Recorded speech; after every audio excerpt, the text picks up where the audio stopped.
Hello and welcome to the Game Theory Podcast. I'm your host, Sam Vicini. We are presented by The Athletic. As you can tell, I am sitting in a hotel room. I am in lovely Portland, Oregon right now, getting ready for Hoop Summit that starts tomorrow on Tuesday with practices for the World Team and Team USA. Going to see some of the best young players in the world, such as Jean Montero. I think all of the high school kids are here. Anthony Black just got added to the roster. I'm excited to go see a bunch of interesting draft prospects for both the 2022 and 23 NBA drafts. But first, we're going to talk MVP today. The schedule this week, we're going to do 3 pods. We're going to do this one today with lovely guest Matt Moore, who we will get to in a second. We're going to do one on Wednesday, I believe, with Matt Penny, recapping everything at the Final Four. And then later this week on Friday, I've got one more coming on the NBA. We're going to be moving a little bit more toward NBA coverage now that the playoffs are about to kick off.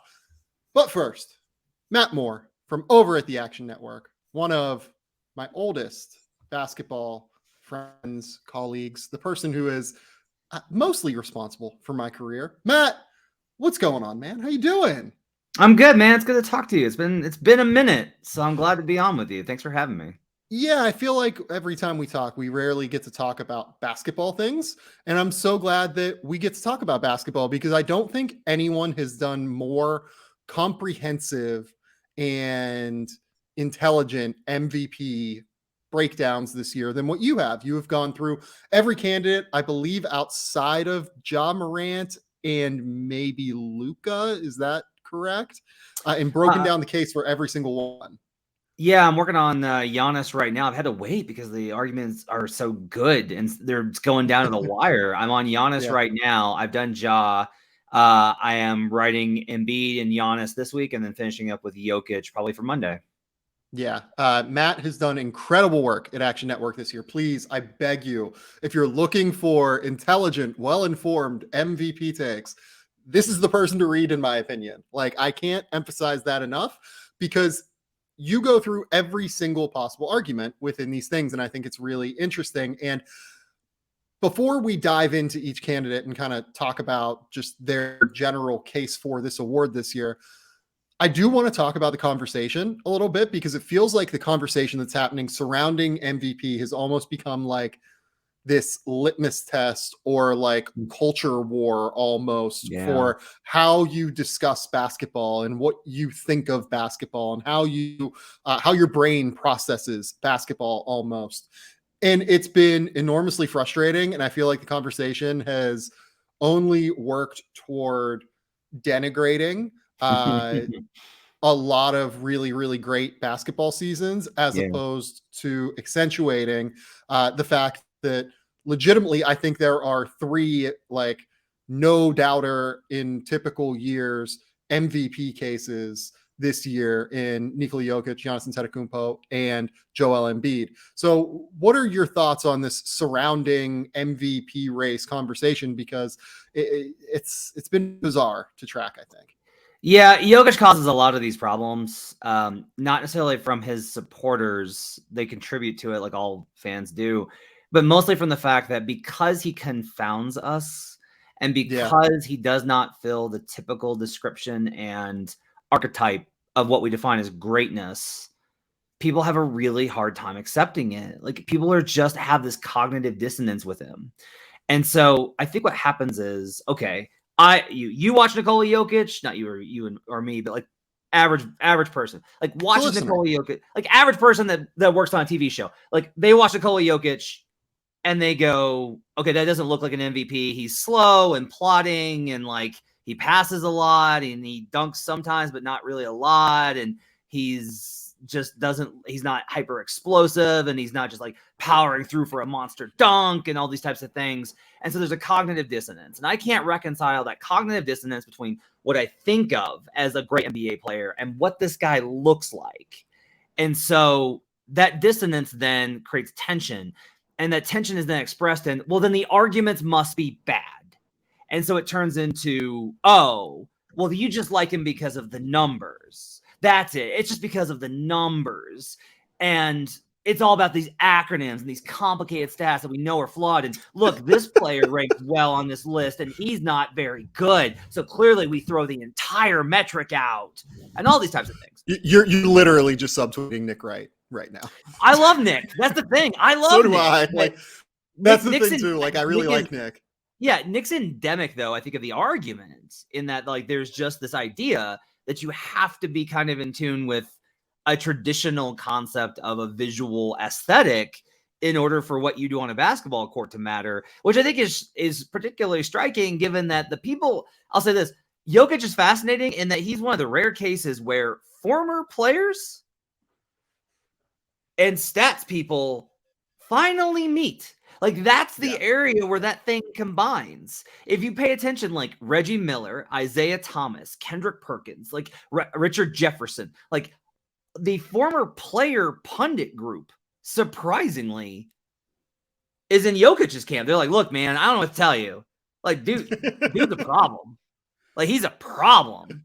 And it's they don't use that stats argument. And so, like, I'm writing the Jokic article later this week, and the challenge I've given myself is we're going to do it. We're not going to list the advanced. We're not going to use that. I'm putting it in its own section, and we're going to talk about everything around it. Giannis, honestly, I think is more of it just gets into more of the conversation of like the fatigue factor. Like Giannis is you know what though too with Giannis? Like, I think that there is this weird aesthetic argument with him too. I agree. Because he doesn't have this, incredible bag of tricks that Kevin Durant has. He doesn't have like the hulking, bruising footwork and post game that Joel Embiid has.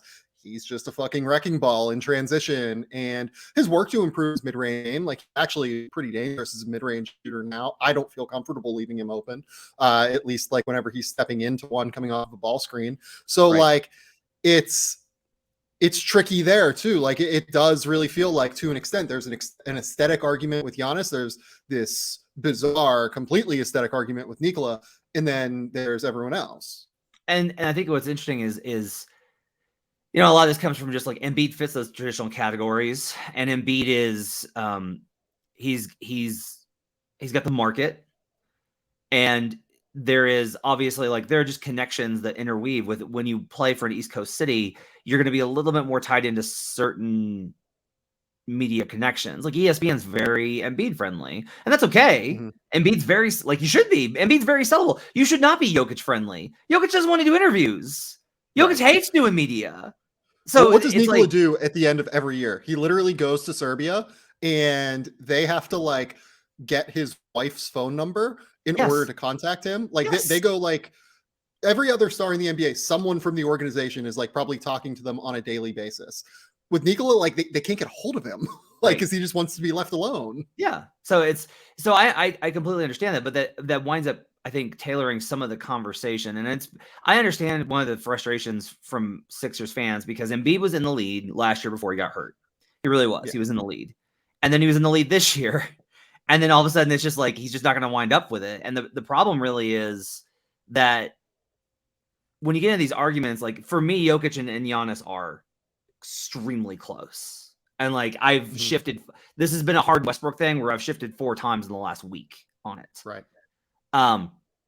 The problem is like I've worked really hard to try and like build a framework for Embiid, and like I'm writing it, and there's a case to be made for sure. Like Joel Embiid, if he won MVP, would be a very deserving MVP. Like he's having an MVP worthy season. Yeah. It's just a matter of if I start stacking him up against Giannis and Joker, that I start to be like, yeah, no, I think this is 2 guys. And then there's Joel. And that's going to be frustrating given that Joel's been in pole position twice. And that's why, like, you've heard like these arguments that literally are just like, just give it to him. He deserves it. Just give it to him. And I'm like, I'm sorry. That's not the way that I do this. Maybe somebody will just be like, yeah, we just got to give it to him. But that doesn't pass mustard for me. Well, I think that as a general basketball audience, people struggle with discerning levels of greatness, right? I think that they struggle with being able to separate what Joel Embiid is doing, which is fantastic and unbelievable. And he is leading Philadelphia in this incredible season. And I think there are intangible factors that we'll talk about here momentarily. I want to ask about all of the situational contexts that these guys are in. And then eventually we'll talk about the other guys as well. I do think there's something to Nikola or Joel Embiid being able to hold this Philadelphia team together. Yep. I just it sucks. Like it sucks that Joel can't win MVP. Not everyone can win MVP. It's literally one person can win MVP. That's it. Like I feel bad for him. You mentioned the contextual stuff, and that's a lot of it. Is that and honestly, it's disappointing to me that this is how the season has worked out. In that everyone is kind of making the argument for why things have been the hardest for their guy. Yeah. And like I've pushed back pretty hard on Nuggets fans about this, where they're like, look, we're doing this without Jamal Murray and MPJ. And I'm like, look, it is not Joel Embiid's fault that your guys got hurt. Like, It's not. You play who's in front of you. You play who you got. And what matters is what you've done with what you've got. You can't start going into this whole because my problem with that has been, if you go down these rabbit holes of contextualizing in the absence of guys, then it becomes like, well, look, if Kevin Durant had been healthy and Kyrie Irving had played the whole year, Kevin Durant's the MVP. Like, that's probably true. Like, KD was a badass this year. And he was incredible. And to me, he was like clearly ahead when he got hurt. Yep. And so then becomes like, well, no, you got to actually be able to play. Okay. All right, fine. But you're opening up the case then that it's like, all right, if you take a team that would have won 15 games and you pull them to 35, does that qualify as MVP? Because you had like 4 of your starters got hurt. Like, once you start going down those roads, that's why a couple of years ago, I had to just this is what happened with Westbrook and Harden, is Westbrook's cast was poor compared to Harden's. Now, in retrospect, it was pretty good because you got like a lot of guys on that team that you're like, those are actually pretty good NBA players. But like Westbrook's team was way worse than Harden's at the time in terms of where we were at with the analysis. And I was just like, I'm not going to punish James because he's got a better team. That doesn't make any sense. You're supposed to have the better team. Like, you should have a good team, and you should make your teammates look good. You should make your teammates look awesome because you raise them up so much. And so the contextualization of all this stuff gets really difficult. And that's before we throw in like the complexities of Ben Simmons was out and Embiid had to navigate that, but Simmons wasn't out with an injury and they wound up getting Harden. And also Embiid played a part in the whole Simmons thing. Like, that just gets really messy. This has been a messy year for multiple reasons. Yeah. And I think that let's talk about the contextual factors in general a little bit more. Like, the Joel thing is really interesting because that could have gone one of 2 ways, right? Actually, it could have gone one of like 45 ways. But I think that realistically, it could have gone one of 2 ways with Ben in the preseason as this entire thing is happening, right? Ben decides not to show up and he claims mental health concerns, which I'm sure are valid. And he claims injury and rehab and many different things throughout the course of the season, it felt like. And Joel could have decided, oh, you know what? Fuck this guy. Like, this guy he's never been a competitor. Like, he's never been the guy I want to ride with. I think there's something to the fact that he stayed quiet. They played this about as well as they possibly could have. If he comes out and says like, oh yeah, like I hated dealing with Ben Simmons throughout the course of the year, or says anything like remotely negative, they probably don't get James Harden for Ben Simmons. Like, it feels like that was a possibility because of how Joel handled it. And I think that being able to hold this entire team up and hold it together is a real feather in his cap. Like, I do think that is, honestly, for me, it is a slightly more compelling narrative at the very least. Not that I think narratives should matter in this, but to me, if I was making judgments based off of narratives, I think that it is a slightly more compelling narrative than even Jamal Murray and Michael Porter Jr. being out, if I'm being completely honest, because I think that there were so many different factors that he had to navigate from a leadership perspective within that it was both on and off the court in a way that was so complicated and complex. And as a leader of an entire organization, he had to figure out a way to manage that. And he managed it perfectly to the point where they were able to get James Harden. Nikola Jokic, he basically just managed it on the court because that's what Nikola does. And that's great. And because Denver is an incredibly competent organization, they handle things really, really well internally. They had guys that were sort of kind of able to step up to an extent. But I find the idea of the way that Joel lifted the organization as a whole this year compelling in some way. I don't think that should be a reason to vote Joel for MVP, though. Yeah, I mean, that's the thing is if you're building your argument around a narrative concept, at least you're starting with like a good foundation. Like I've always said this, is I don't mind narrative voters. If you just say like, no, this is like how I vote, is I think it's whatever is the story of the season, then I don't mind that because you're at least logically consistent. Like you're working from a framework. You've thought about it. You're like, this is what matters to me for most valuable. This is how I'm going to define it. And it's arbitrary and debatable, but you get to make those assertions. At least you're working from a sound foundation when you start from that kind of framework. I would probably retort that, yes, it's true that after he threw his teammate under the bus in the Eastern Conference Finals, that he did in fact manage his that's a good point. His house very well. That after he made it to where his former teammate did not want to speak to him whatsoever. And like, look, I've maintained through this entire thing, no good guys here. There are no good guy. There's no like, man, that guy got screwed. You know who, like a good example of a player that got screwed? Drew Holiday in the Anthony Davis saga. Drew Holiday got screwed. Joel Embiid did not get screwed in this situation. He contributed to it, but to your point, he didn't make it worse. I'd also probably like push back a little bit and just be like, did he not hurt things with Simmons? Yeah, I would say that. But like Daryl was able to get James Harden in part because of Daryl's relationship prior. And that's a good point. And Daryl runs the game. Like Daryl's a fantastic GM. So it's like all these kind of things mismatched together. But even then, like we can debate those points. And if you start from a narrative, a framework, I don't mind that. I think it's interesting to like ask, this is the whole thing. This is what's fascinating is that I do think in part, Sam, we're seeing kind of a shift away. This award every fucking year I have to deal with people being like, well, MVP's narrative. MVP's narrative. That's what it is. It's a narrative award. And my problem is I'm like, I know why you say this, but you haven't paid attention to what's changed in the voting block over the last 10 years. Like the NBA removed local TV announcers and they really sorted through and they started to restructure the voting panel in such a way that they were like, we want the people that are one, most important and influential in the sport. That's why the TV people are still going to have a chunk of the block. And then two, like, who are the people that cover this intently? And then three, like, international has also got to be factored in as well. Yeah. It's why, like, but by the way, I need an international vote. Like, what are we doing here, NBA? Like, I gotta get you in for the Australian vote. Like, I can't get in. I can't get in the American side. Give me the international block. I'm good. Like, I'm ready. Smart. Come on. That's smart. You should have your you should have your editor lobby for that. And that genuinely might work, Sam. That's a good inroad.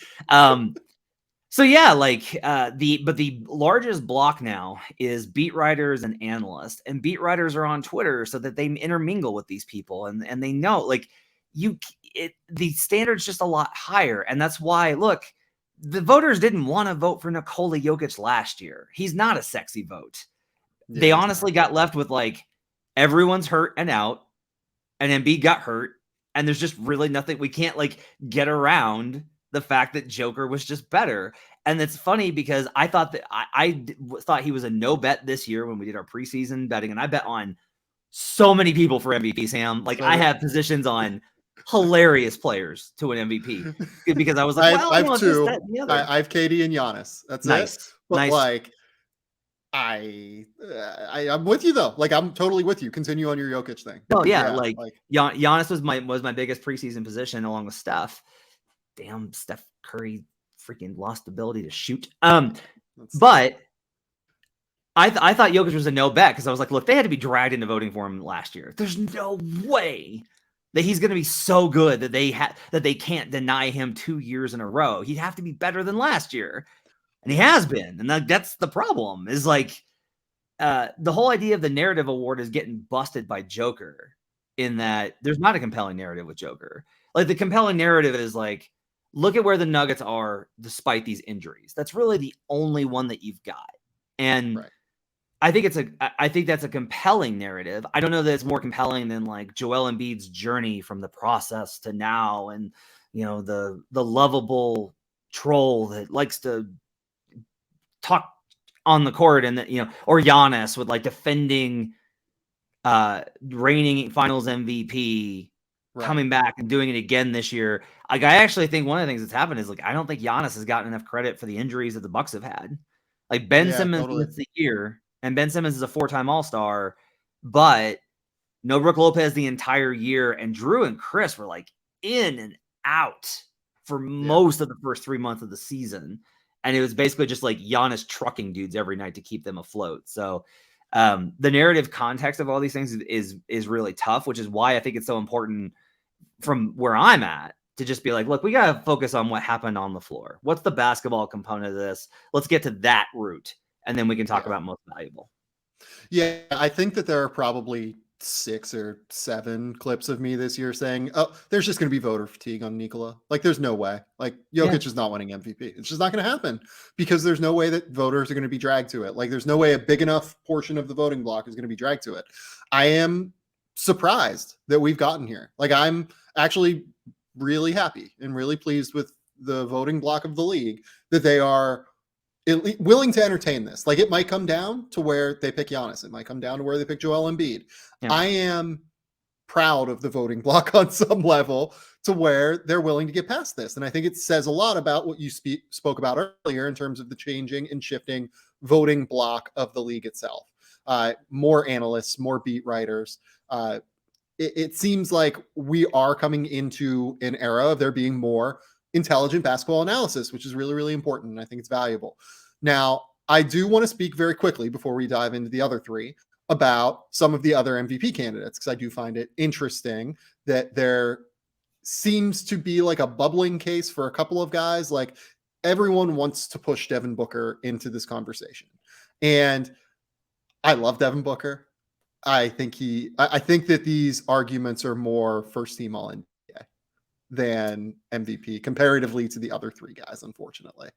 Yeah, I think the tough part here, again, if you have a framework, I'm okay with it. We can disagree, but I'm okay. Then it's not like, all right, your argument's bad. As long as you have a good argument, then this stuff is arbitrary, and we can defy what's valuable. If your whole starting thing is like, you have to be one of the best teams in the league, and record-wise, your team has to have one of the top, whatever you make the cutoff, top 2, top seed in the conference, whatever, best record in the league. It's got to be the best team in the league, whatever. It's got to be that guy, and he's got to have, a good amount of production. Okay. The problem is, like, when you start really diving into this and you ask the questions, what's really gotten with me is that we can look at the numbers, right? And there's always a pushback on the stats thing. For me, it's more of the stats are not it's what it's about. The stats are an indicator of what you contributed. Yeah. And the question is, did you contribute so much that you drove winning more than anything else? And with the Suns, I don't wind up being like, man, without Devin Booker, that team would have been, whatever. Or even, that's not even the framework that I particularly like, which is, it's because of Devin Booker that they're so good. That's not where I get to. When I watch the Suns, I'm just like, this is the most disciplined team in the league. Yep. And everybody's really good, 1 through 8. Like, everybody knows their role and is content with it. Everybody performs at a high level. Nobody takes possessions off. Nobody is a liability on either end of the floor. They have, like, Ayton is switchable, and Booker's become a good defender, and Booker's a great passer, and Cam Johnson is a terrific role player, and Mikal Bridges is a defensive player of the year candidate who's also got game off the bounce and can shoot. Like, it is that they are disciplined, productive, and efficient at everything together. And that's really become, I think, one of the newer models for success in the NBA, because we had Utah last year in a similar situation. And that's like, I definitely think that Devin Booker has got to be first team all NBA. Like, that's me. Yeah. I think he's got to be first team. Like, 26 points on great efficiency for the number 1 seed in the league. That to me is like, he's got to get there. But I can't put him in that competition for MVP because the production gap in terms of impacting the game just isn't there. Yeah, and I agree with you on that. Like, I will absolutely, in my fake ballot, have Devin Booker as first team All NBA. I can't make an argument against him for first team All NBA. By the way, dealt with Chris Paul injury, dealt with a few different things that could have worked to push Phoenix back toward the Memphis Grizzlies and Golden State Warriors pack, and they just didn't, like, in any way.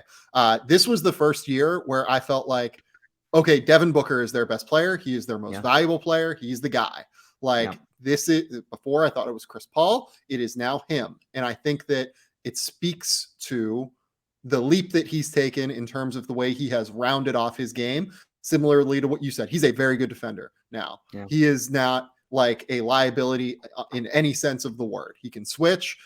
He is not getting blasted on switches by any stretch against good players. Like, you can't try to hunt him anymore.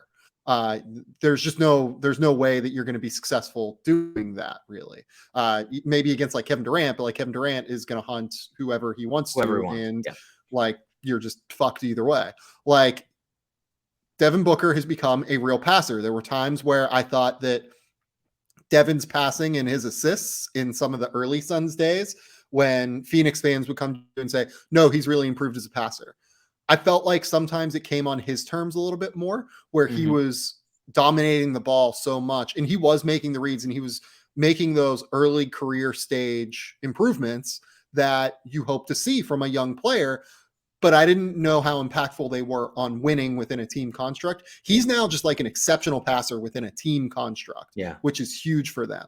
I am really, really impressed, like, across the board with Devin Booker. And like you said, I just can't get there. Like, I can't get there with the production gap. And that's okay. Mets fans have started to come in with Luka Doncic. And I think that Luka has had an exceptional last 50 games of the season, even. He has had a truly exceptional last month and a half, where I think I'll raise my hand, I think he's been the best player in the league for the last like month and a half, if we're being completely honest with it. But you know what? That first couple of months where he was working his way back into shape, where there was clearly some adjustment with working with a new coach and Jason Kidd, it feels like that should push him down just a level to where he's in the conversation for, again, first team All NBA, not necessarily MVP. I got bullied into picking him for first team All NBA by Mavs fans, and credit to them for just hammering me with data and arguments and all these things. And like, I caved. I was like, all right, you know what? You got a point. You're right. Luka gets first team All NBA. And if he had, you're right, if he had played the way that he has over the last 50 games, the entire season, he'd be there. There's a popular thing with Mavs fans to be like, well, look at the production in November. And I'm like, okay, let's see the shooting splits. Like, this is the whole thing. It's just like, Luka's hasn't been an insanely efficient shooter the entire season.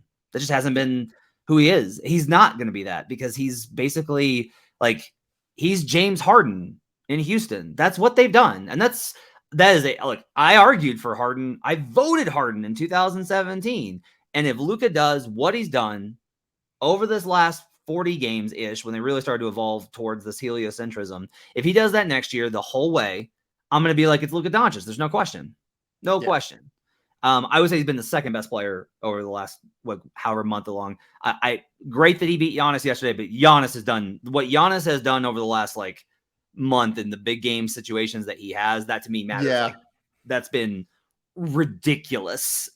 He's put on, like, I said this morning on Twitter. I try and fight recency bias very hard, and Giannis's recent games have made that very difficult because of what he's done. But with Luka, he's the entire engine. He's the entire offense.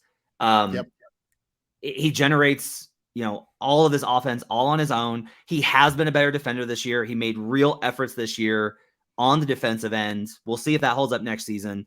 He came into the season as the MVP favorite. There was an expectation for him. I did a preseason straw poll, and he was expected to be amongst the top 3 guys at the end of the season. Like, there's a lot of voters that thought that he was going to be there. He has a real, like, again, we talk about people wanting to vote for him. Everyone's ready to anoint Luka. Like, everyone's there. Everyone's ready for it. Completely. He's going to get there. And I think he will. I think next year he's probably as soon as the market opens, I'll be betting Luka Doncic for MVP. I will be betting that number because I think it's probably going to be plus 250 or better. And there's value on that even that far out.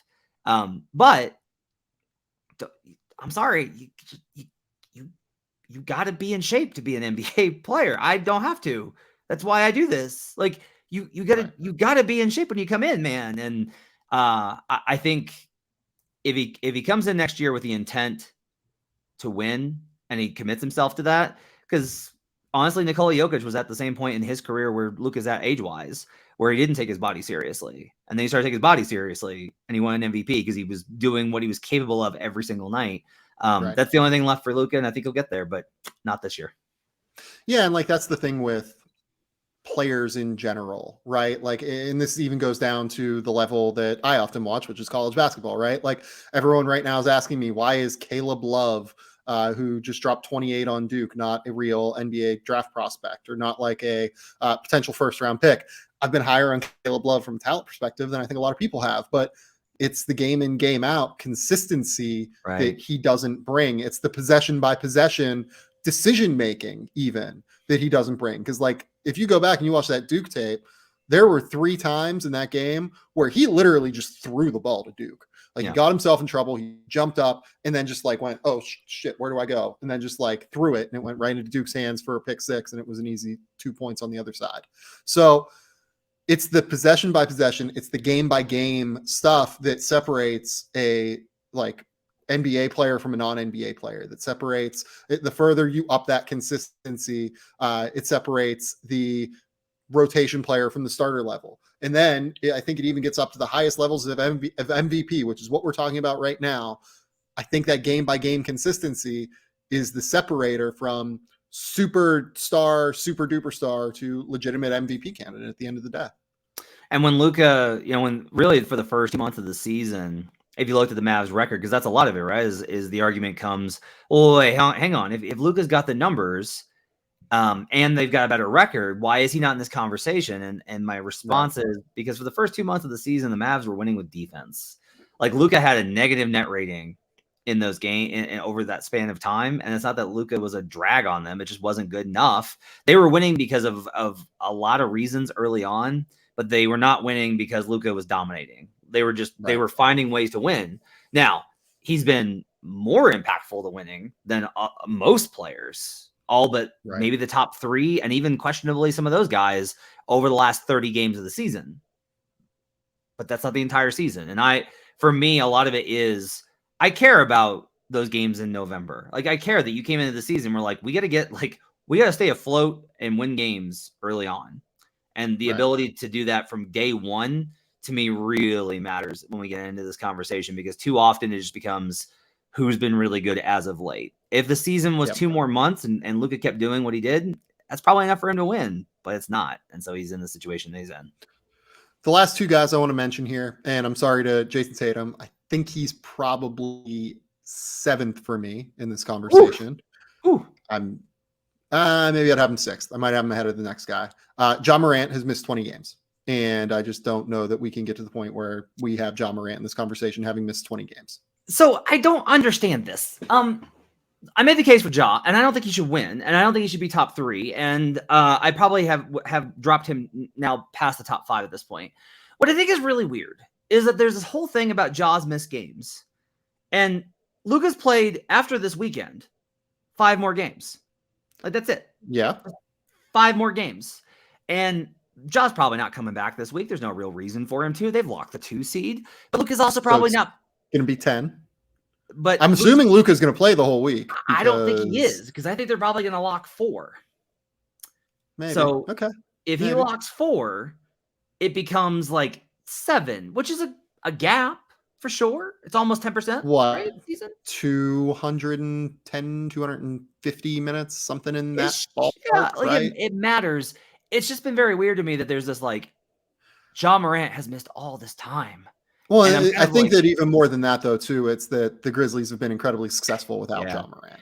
And that's the weird part of this conversation that I don't actually know what to do with in my brain. Yeah, this fundamentally to me gets into like how you look at the NBA regular season. And because this is a big like I said, this is a big deal with me with the Jokic thing. I am making the argument for Jokic not based off of he missed these guys.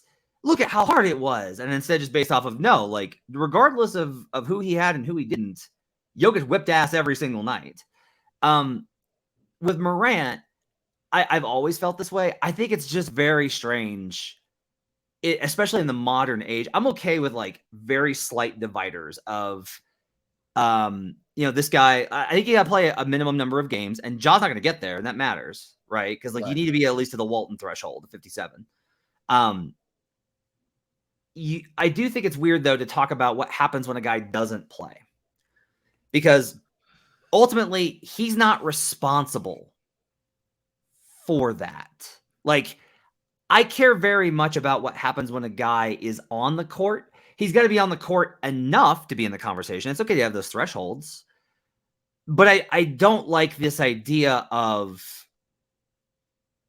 well, they were really good without him, so they didn't need him. So they would have won if he had not played the entire season, is like the extrapolation of that. And where I get to is I'm like, to an extent, yeah. Yeah, and to me, I'm just like, that's not true. Like, we could just look at the season and be like, no, if they don't have Ja Morant, they're not the 2 seed. That's, if you've watched Grizzlies games, that's pretty evident. You're like, but they're so good without him. There's a letdown effect that messes with all of this. And I think one of the things is that Taylor Jenkins in Memphis has done a phenomenal job of taking advantage of those letdown spots of like, nobody believes in you. Nobody thinks you can win. You're without Ja. You're without Jaren. Nobody thinks you can win. Like, fuck those guys. Let's go get them, right? Motivation in the NBA is like the number. That's the, by the way, go ahead. I think this goes even beyond Taylor Jenkins. I think it goes up to Zach Kleiman, the Memphis Grizzlies front office. They specifically draft those guys. Yeah. Like, this is what they do. They look for guys who are motivated and competitive and want to win games like this. They identify them and they select them. And then it goes within their entire cultural ethos as an organization that this is how they want to play. So I think that as much as anything is why you see less of a drop-off effect than you would with Memphis with or without Ja. Yeah, and so for me, like, if you want to say he hasn't played enough games, that's a good argument. But when we get into like, well, they've won all these games without him, so clearly they don't need him. That to me ignores a lot of context of how the NBA regular season works. And I've said this for years, and it continues to be true to me. A bigger factor in injury over the course of an 82 regular game season, not over the course of it, but night by night, on any given night, is motivation. Do you have more? Are you willing to try harder than this other team that's just like, man, it's 3-4. I just want to go home. I just want to go home.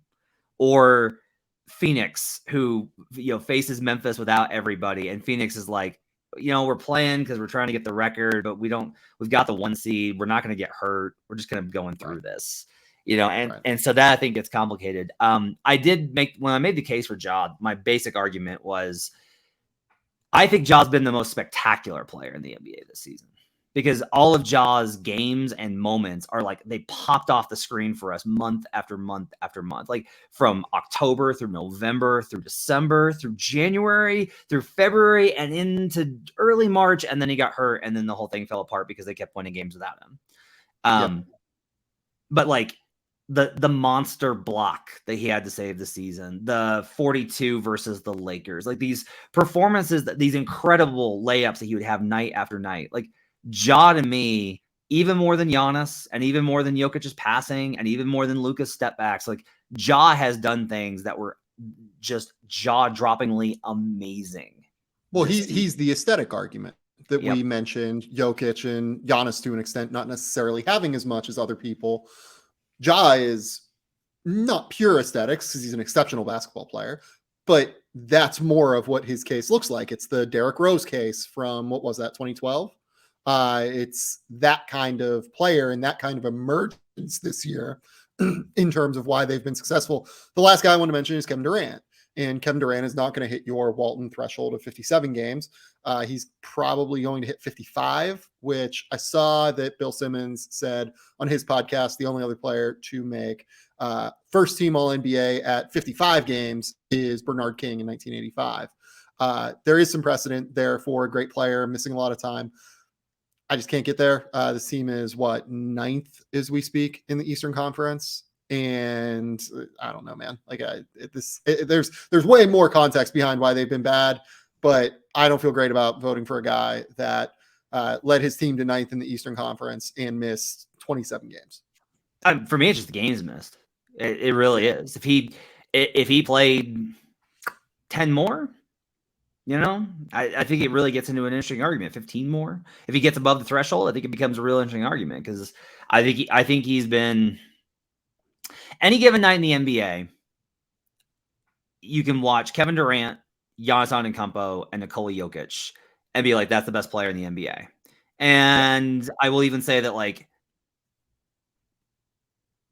it's a lot easier for me to accept Giannis and KD than Jokic, is how I'll put that. Right? Like, as much as I watch Jokic nightly, and yet even I'm like, I watch KD and I'm just like, whew. Yeah. If I had to win one game in the NBA tomorrow, right? I think my pick is KD still. Well, I think it might be Giannis, but it's one of those two. Like, well, it's one of those two, I think. Here's what I think is crazy is Jokic shapes the game more than I think any other player in the league. Because if you double him, he kills you. If you single cover him, he kills you. If you zone him, he kills you. If you don't have good backline defense, you're dead. If you don't have good frontline defense, you're dead. Like, he manipulates you and figures out ways, and he's always 3 steps ahead of what your anticipated rotations are. The things that all NBA teams do to try and make things difficult for great players, he's 3 moves ahead of you and anticipating and countering it. With KD, it's like, no. You could do whatever you want. It just doesn't matter. You could put a big guy on him, put PJ Tucker on him, put Kawhi Leonard on him, put whoever you want, put Bam Adebayo, Marcus Smart, whoever you want. They're catching 40 because KD's unstoppable. And with Giannis, I think it's like a mix of the two, right? Where, like, he's a really gifted passer, and that's like an underrated part of his game. And he's so amazing on defense. He's the best defender of the 3. And he's able to do things like, he's going to block what you thought was an unblockable layup. He's going to grab the ball. He's going to go full court. He's going to Euro step through 2 guys, and he's going to finish off balance for the M1.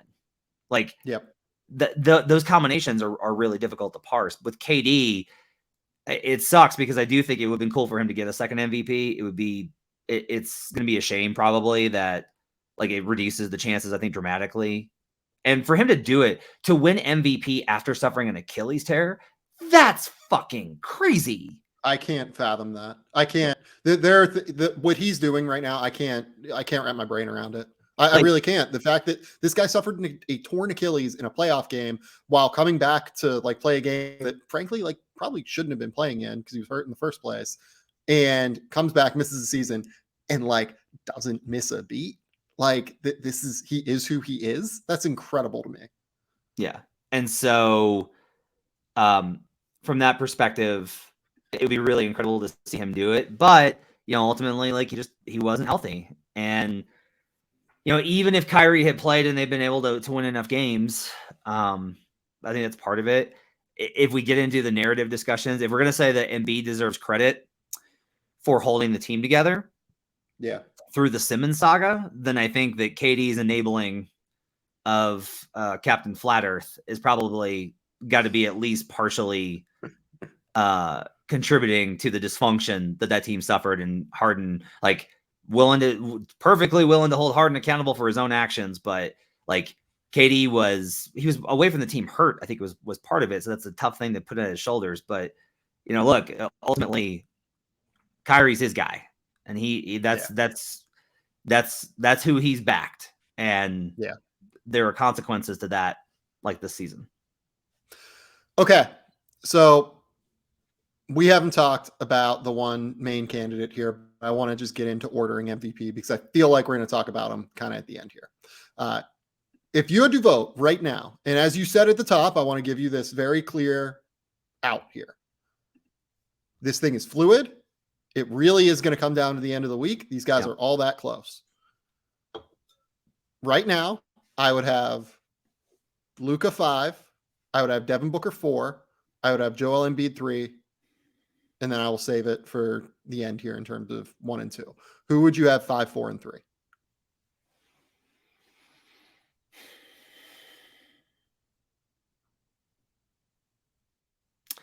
5, I'd have John Morant. No, take that back. That's wrong. 5, I would have Devin Booker. Okay. 4, oof. It's pretty gross, isn't it? 4, I'd have Jayson Tatum. Okay. Let's hear the conversation for Tatum real quick. Yeah. I don't want to. So here's the starting point. Okay. I care most about, like, from my framework, did your team kick the most ass on court? That's like the most succinct way I can do it. It's actually like from a more delicate definition. It's were you most impactful towards winning? That's how I decided to define most valuable. Jayson Tatum has the best net rating in the NBA amongst qualified leaders. They literally have won by 11 points per 100 possessions with Tatum on the floor this season. They have absolutely kicked the shit out of everyone in the minutes that Tatum has played. Yes, the Celtics are very good. Yes, the Celtics have the best defense. Guess what? Tatum contributes to that. Jayson Tatum is an exceptionally underrated defender. Like, Tatum is a great defender. Like, Tatum's a better defender than Devin Booker. He's a better defender than Luka Doncic. He's a better defender than Nikola Jokic. He is not a better defender than Giannis Antetokounmpo. I would put him, honestly, a little bit on the level of Joel Embiid, if we're being perfectly honest, given certain limitations for both. Embiid can't play at the level as well.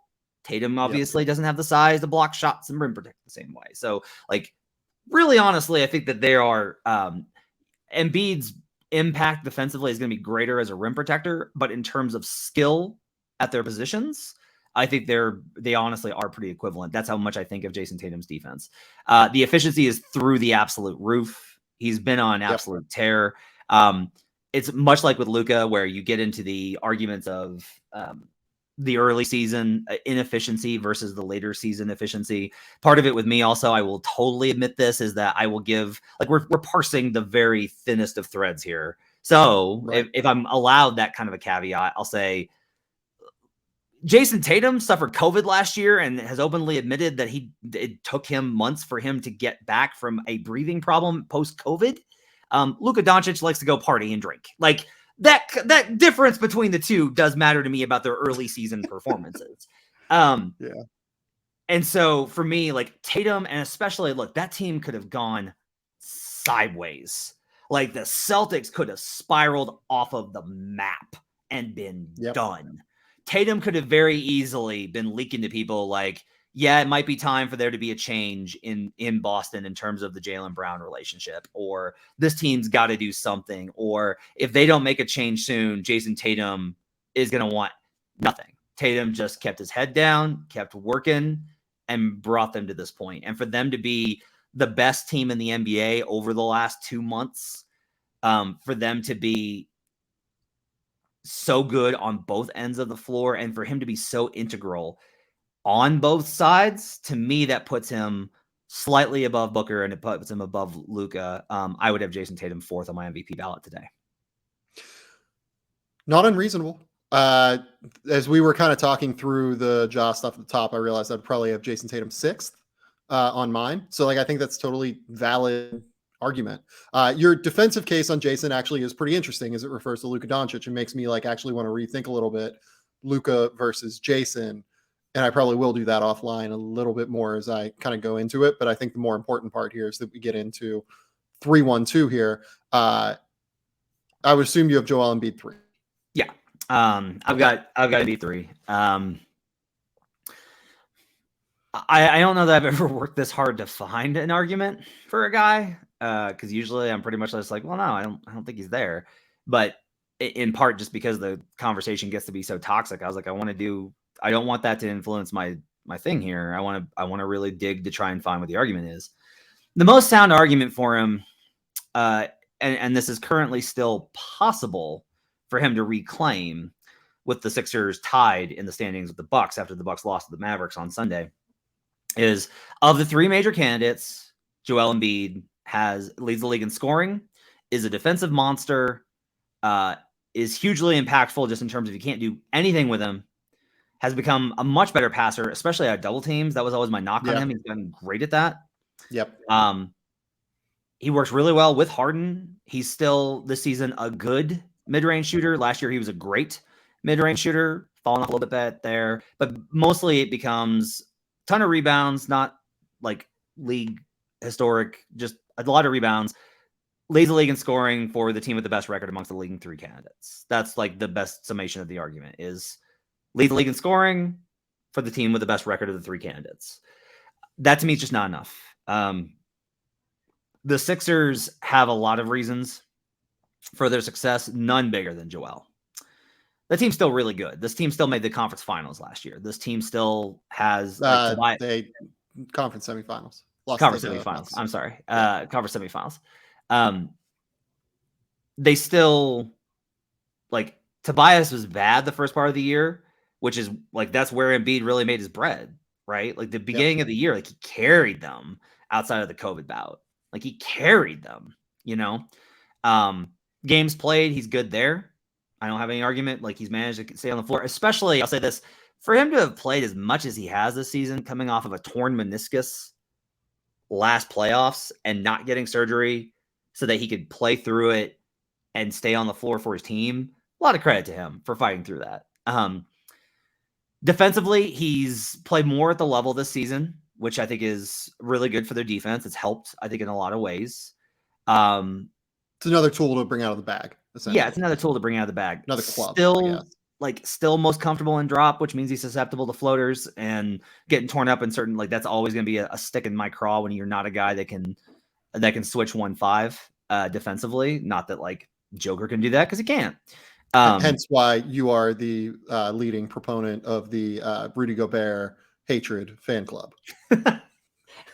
Less that and more just guys gotta get a hook shot. Just guys, you gotta get a hook shot. With Joel, I think all of these things are really good arguments. It's just not enough. Like the argument for Joel is really good. Like I said earlier, he's deserving. You know, historically, if Joel gets voted MVP, I'm not going to be like, I can't believe that we gave MVP to that guy. And I do think it will age well for what it's worth. Like, I think this is probably a real something that I think is probably happening in voters' minds is, and I am not worried about this because I think that Nikola Jokic is probably going to go down as the top 20 player of all time. Yeah.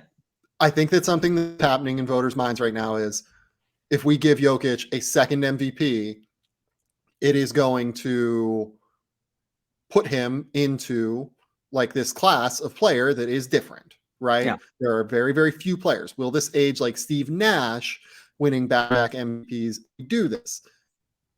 Personally, I'm not worried. Nikola Jokic is going to go down as one of the best players to ever play basketball in the NBA. I think he is staggeringly good. I think they're going to win a title at some point. So I am not wildly worried about how it's going to age.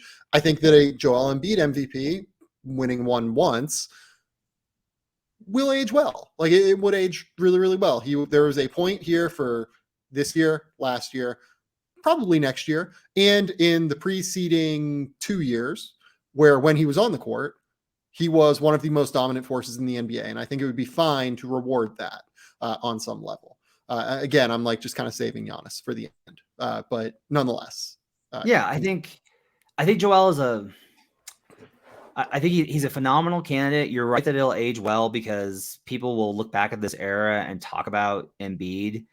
I think would help if he had like a dominant playoff run. I think that would help. Yeah. Like I think that would do like this has been one of the very weird things to me is there's this whole idea of like playoff success. And I'm like, my man, like Joker's made it conference finals. Yeah. Like Joker's won series. He beat Kawhi Leonard and Paul George and was the best player in that series. Yeah. Joel got beat by Trae Young. Yeah.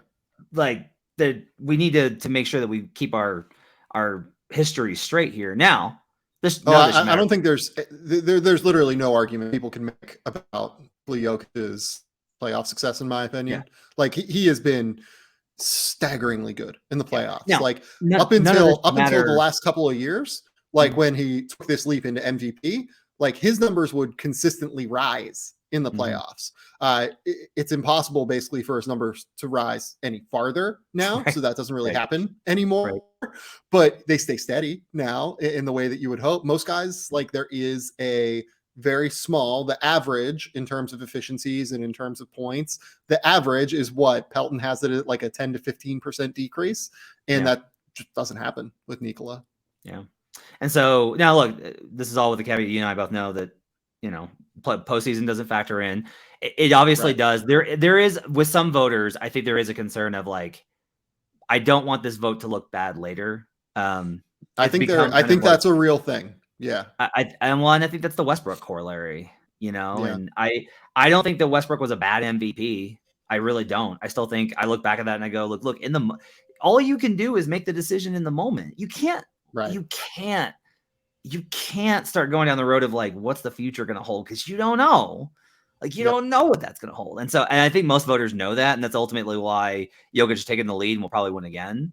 Like that, the reason not to vote Joker is like, is he going to be able to win a title? Like, who's more likely to win a title? Joel Embiid with James Harden or Nikola Jokic with whatever MPJ is going to be, Jamal Murray coming off of an ACL, Aaron Gordon, etc.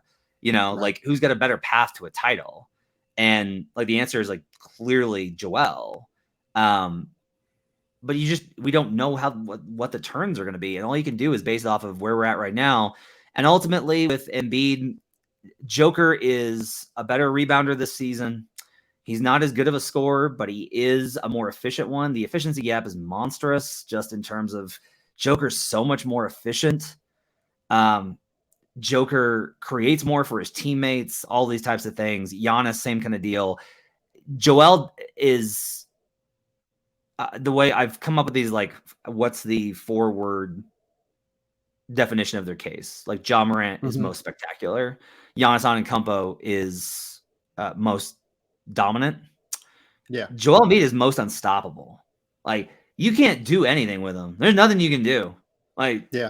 do whatever you want. He's gonna get he's either scoring or he's getting your free throws. There is nothing you can do. Nothing. Yeah. You can double team him, and that's going to be a successful strategy versus the other options. He's become a better passer, a good enough passer to punish you for it, and he still draws a lot of fouls out of double teams.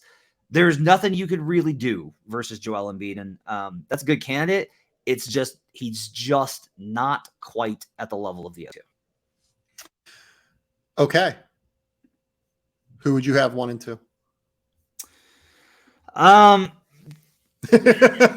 Yeah. Tuesday morning, I had Joker.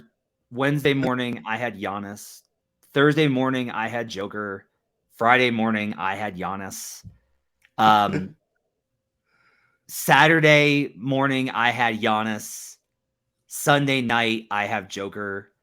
As we record this on Monday, I'm at Joker. Just by so few amounts. I do think so we haven't talked the case for Giannis yet, and I want to do that. So I'll be honest, I have Giannis at number 1. So okay. I want to hear your case for Giannis because I think it is interesting. It's most dominant. I don't remember a player since Shaq in Orlando where it's just like the mid-range stuff really does matter. I pulled a shot chart and I've got to give up on Twitter and I'm putting it in my article that just shows that the evolution of his shot chart over the last 4 years. Yeah. And it really does, like, you just go, holy shit, because it goes from all these blues in terms of negative true shooting percentage versus league average to red. And even on the perimeter, it's not that he's this crack shooter. It's that he's good enough to where it's just, and if you watch if you go through and you watch all the possessions in a game, what you'll see is even if he faces these big front lines that are able to slow him down, he'll stop and be like, all right, I'm going to go to the one-legged step back jumper. And he misses one. And they're like, okay, this is going to work. And then he hits one. And they're like, okay, Okay, well, he's going to go for that, so I'm going to try and just contest a little bit more this time. Oh, nope, he got you. You fell for it. Now he's around you and he's dunking. Okay, let's back up. Let's protect that rim again. And then he does it again. And he misses, and you're like, okay, we got him. And then he hits one, and they're like, okay, I'm going to step up a little bit. The discipline it takes to defend Giannis, you have to be disciplined. You have to be huge. You have to have great hands.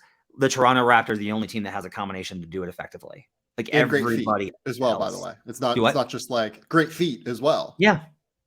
Like it's impossible. He's got moves upon moves now. His bag really has expanded. The pull-up threes are enough. It's just like, again, it's not that he's a good shooter. It's that it's enough for it just to be enough to, on top of everything else, for it to work. Teams are terrified of him defensively. Yes. Like ball handlers get it and they're just like, fuck this, I'm out. No, I'm not going against this. Like there's just no point in it because of what he brings to the table. The passing's really underrated. The fact that he's able to work in pick and roll. He's such a good cutter on top of everything else. He's like, you talk about leader and a competitiveness. What guy goes like this every single game and shows up for so many games? Joel played in a lot of big games late in the season, to his credit. Early on in the season, Joel was getting a lot of rest nights on national TV performances. Not trying to tear him down, but I'm simply going to state that, by like conversely, Giannis is almost always there. And regardless of the matchup or how tough it is. And honestly, this is a big part of it, Sam, is the fact that every team's like, well, we got to foul him and just make him earn it at the line. And he's had those free throw struggles, and he's just like, I don't care. And he'll airball a mid-range jumper, and then he'll take another one and hit it. Like, he has no fear at all of anything, and he still wants to rip your throat out every minute of every game. And that competitive spirit, combined with the defense, combined with the scoring, combined with the efficiency, combined with the rebounding, all of that, he is an unparalleled all-around player in NBA history. And here's the other thing. You mentioned the on-ball defense, which is accurate. Like, you can't get by him on the ball. If it's a switch, it's done. The guard is giving the ball up. This year, he's had to play more of a primary rim protector role. He's had to play the same secondary rim protection role because a lot of the time they play Bobby Portis at center, right? They play these guys like Serge Ibaka late in the season that aren't quite as mobile as what Serge used to be, or Bobby Portis, not a particularly strong rim protector. And Giannis has taken on even greater responsibility for Milwaukee this year as the primary guy who has been forced to be at the rim all the time, constantly, every possession, contesting shots. He hasn't fouled. He hasn't bitched about it. He hasn't complained. There's been nothing there. He has had to account for Brook Lopez's loss throughout the entire season, and he's been spectacular at it. He is the reason, because as you've said, Chris Middleton, Drew Holiday, been in and out of the lineup. A lot of guys with Milwaukee been in and out of the lineup throughout the course of the season. A lot of their best defenders have not always been available. He's been the guy that's held their defense up to about, I don't know what they rank as today. What are they? Probably like 10th to 12th defensively in the NBA right now, which, look, if you want to hold that against him in terms of defensive player of the year, I don't know that I would agree, but I'll listen to the argument about wanting to have a defender that's on one of the best teams in the NBA, like voting for Marcus Smart because the Celtics have been by far the most dominant defense in the NBA, and he's been the captain of the best defense. Giannis Antetokounmpo has been undeniably one of the three best defenders in the NBA.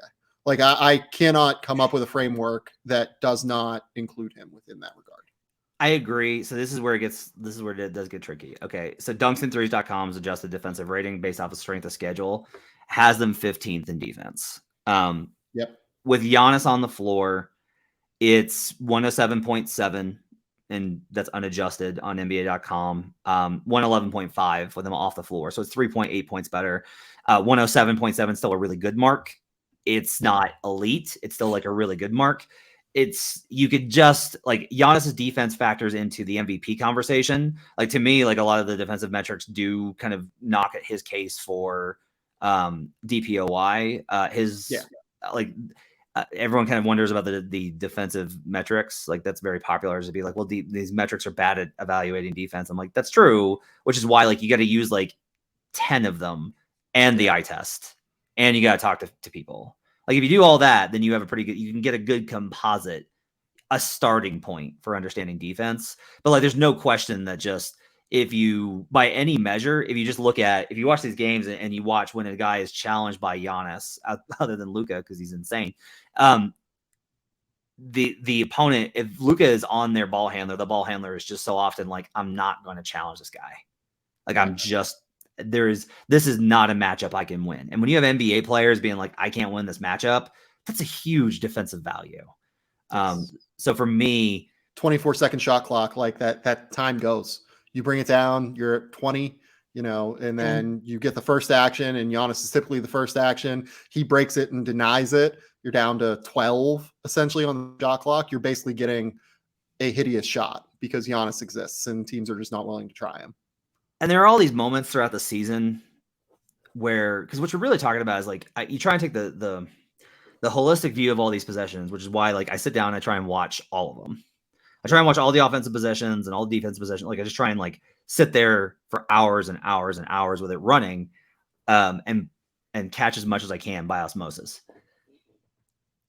What's interesting, I think, is Joker has all these moments where he will take over the game and pull his team out of the depths of what would be an atrocious loss and turn it into a win because he is so singularly dominant. He's done it versus the Clippers, and he's done it in all these kind of spots. But if you look at the record versus teams over 500, the Nuggets are terrible because they don't have the guys. Like that's where this whole argument about the injuries come in, is like they don't have the horses to run with these dudes. One of Giannis's biggest arguments, in my opinion, honestly has come in the last 2 weeks, where you have this stretch in the Nets game. They are down 9. It's the end of his third quarter stint into the fourth quarter before he takes his mid-fourth quarter break. And Giannis scores 15 straight fucking points. And Giannis is just like, nope, we're back in this. Like he goes end to end to end to end to end to end. And the Nets, meanwhile, are just like, what is happening? Like, what do we do? He has the same thing versus the Sixers, where it's like, they've got it. Nope. Giannis just decided this thing was over. And that ability to control not just games, but high pressure, high leverage games versus the best teams in the NBA is, to me, like, that's why I was Giannis until Sunday morning. Like, this is what the crux comes down to, is if you ask me possession by possession over the course of the season, who's been more impactful, I think it's been Joker. If you ask me who's been more impactful in the moments his team needed him to be most impactful, it's probably Giannis. And trying to parse those two is why my head's going to explode. Yep. So all of what you said and all of what I said in terms of holding up this defense by the Atlas, essentially, is why I do have Giannis at number 1. And frankly, at the end of the day, when it comes down to it, I am someone that thought about the way that, not that it was going to age, but more about the way, if I had to pick one player to win a game right now, would I pick Giannis or Jokic? If I had to pick one player to win a game, literally tomorrow, I'd pick Giannis. I would pick Giannis. I'm sorry. I do think that stuff matters. I think that it matters to pick the best player, period, point blank. And we just went through all of the arguments. And I think that all of the arguments for both people are incredibly compelling. And if you need to get down to the level where you're parsing X, Y, and Z things, right? And you're parsing, 45 different angles because these two guys are so close, I think it's fine just to have the tiebreaker being I just think this dude's better. I think this dude is a better two-way player than Nikola Jokic is. At the end of the day, I do. I'm sorry. I love Nikola Jokic. I think he's great. I would have him number 2. I think that's sound, except other than maybe Kevin Durant. My only argument against you there is this. The award is not a conceptual one, right? It's not. No. It's based off of, this is important, at least from the way that I approach it. Because I'll often say this is whenever anyone says of the argument about LeBron, which is how the fuck does LeBron not have more MVPs? My thing is, I'm it's not about who's the better player on any given night or in a one game. It's what have you done? It's this is a resume. It's a what did you do this season? We have the evidence, right? It's not trying to parse skill set in conceptual environments. It's about you got 82 games. How many of them did you play? Did you play enough? Okay. Did your team It's almost win an enough? exam. Like it's a score on an exam. Exactly. And you have like these qualifiers, right? Of the way I do it, at least, is did you play enough games? Yes. Did your team win enough games? Were you over 500? Yes. Did you win the minutes where you were on the floor? Yes. By how much? Was it enough for it to be significant? Because like Ja Morant and Luka Doncic are both like plus 3.4, 3.8. It's not good enough. Like Joker's at 8, at plus 8. Yep. He jumped over Giannis over the weekend. All these things kind of factor in. And so what you kind of come down to at the end of the day, honestly, a lot of this would be my biggest pushback on you. Giannis in the early season was without Chris and was without Drew and was without Brooke. And that was a hard environment. It really was. And they still managed to be like around 500 and hang. And the Nuggets were under 500 for a little bit. And that deserves some consideration too. But ultimately, like Giannis's early performance wasn't nearly as awe-inspiring as his middle and late season, much the way with Luka and Tatum. And so what you offensively, have here, I would agree with you. Yeah. Defensively, I'm a little bit less sold on that. But so let me go ahead and I'll break this down. I understand your point, though, nonetheless. I want to make the Joker defensive argument real quick. Yeah. Okay. The metrics work against him, which is really obnoxious. He's first a defensive box plus minus, and so everyone goes, "Well, that's stupid. You can't use that." And there's almost like a reverse effect here, again, with the cognitive dissonance. Yeah. Like, which is, I totally agree with you. It is actually very unfair that this is happening. Joker can't be the best defensive player in the league. And then it becomes, he's not even a good defensive player. And I'm here to tell you, as somebody that laughed at Adam Mara as my co-host on Locked On Nuggets, 3 years ago, he said, I think Nikola Jokic can be as good of a defender in pick and roll coverage specifically as Marc Gasol. Yeah. I remember when Adam said that, actually, weirdly. Is Joker as good as Marc Gasol was? No, Marc Gasol was a fucking defensive player of the year. He's one of the best defensive players of the last 15 years. Yeah. But defensively and pick and roll with the scheme that they found for him, which they've honestly used less of this year, he got to be really good. This year, he's even better. He's got great hands. He's got great positioning. He has multiple game-saving, game-winning blocks. He makes the effort that you want as a rim protector. This is a lot of it is, okay, what's a big's job in the NBA these days? Play drop coverage, get your hands up, don't foul, contest the shot, make it hard on them. And that's it, depending on the coverage. Like, are there exceptions? You know what, though, too? I think that you mentioned the idea of what the scheme was previously. And the scheme was more of a flatter coverage where Nikola would not quite hedge, but he'd play flatter and then recover back or play flatter and a guy would string him out and he'd have to kind of manage on his own out on an island. And he was pretty okay at it. Like, not disastrous by any stretch by the end. I think that having that versatility in the bag is really important. Like, I think that teams know they could go back to it while they haven't played it as much as what they have previously. And I've seen it like here and there this year, but for the most part, they are playing more drop coverage. I think having both things in the bag is really important for him and really important in regard to evaluating his defense. Yeah. Like, I don't have any sort of thing I can point to tell you that he's a negative on the defensive end. Yeah, I agree with you. I actually think he's a plus. Like, I genuinely believe he is a plus defender in the NBA. Like, if we're getting to where, like, we're parsing through, okay, I don't think he's as good as Joel. I don't think he's as good as Giannis. He's way better than Luka. He is a better defensive player than Devin Booker, even though Devin Booker, I think, has gotten to the point where he's pretty solid. I don't think he's quite as good as Jayson Tatum, to be honest. I think there's a case, though, that, like, impact-wise, because he plays a more important defensive position, I'd listen in terms of what his impact is. I would still take Tatum, but like, I would listen. He's a better defensive player than Ja Morant. I think he's probably a better defensive player at this point than Kevin Durant. Just Kevin ends up taking some possessions off here and there because he's, 32 years old or whatever, and that's okay. Like, sometimes we all need to take defensive possessions off when we're coming off of long-term Achilles injuries and everything. But Jokic is now somewhere in the middle of the pack among MVP candidates defensively, I think, is the point that I'm trying to make. Well, here's what's great about this argument. Joker is 2 points. The Nuggets offense is 2 points better offensively when Joker's on the floor than the Bucks offense is when Giannis is on the court. It's 117 to 115. The Bucks defense is 2 points better at 107 than Joker's Nuggets defense is when he's on the court at 109. Like that the impact there is like almost negligible. And you know what? Like one other thing I do want to mention with Jokic as well defensively, he is very clearly the captain out there. Like you watch the way that they kind of communicate, watch the way that they are moving around out there, rotating. He's the guy that's kind of captaining it out there. He's the one that's kind of pulling the strings and holding it together.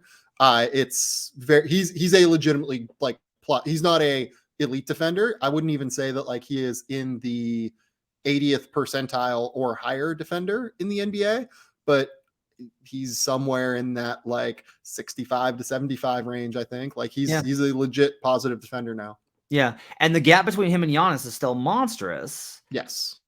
Which matters, except for that the Bucks defense hasn't been elite. Like that to me is like maybe the counter draw here is just like, well, look, but I'm making the other argument here.